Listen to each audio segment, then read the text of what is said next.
Et la dernière question serait que nombreux couples subissent une pression sociale pour avoir des enfants. Quels conseils leur donnez-vous pour faire face à cette situation?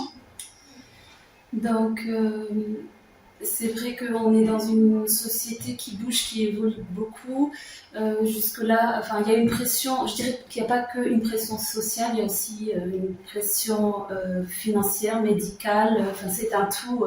Quand les couples rentrent en PMA, il y a une pression de tous les côtés, en fait.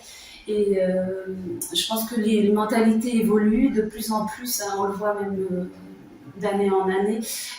C'est de plus en plus accepté. Il y a de plus en plus de femmes qui ont des enfants plus âgés, qui font carrière euh, et qui rentrent dans un processus de PMA. Donc on le voit aussi sur les réseaux sociaux, dans les médias.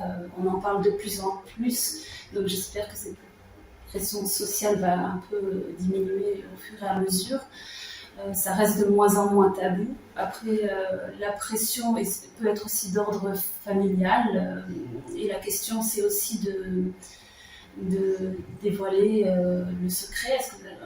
Est-ce qu'il faut le garder comme un secret d'avoir cet enfant par un don, ou alors en parler à son entourage? Donc pour certains couples, ça c'est aussi une question difficile. Quand il n'y a pas il faut qu'il y ait une réelle relation de confiance dans les familles, dans l'entourage. Et parfois il y a cette pression-là.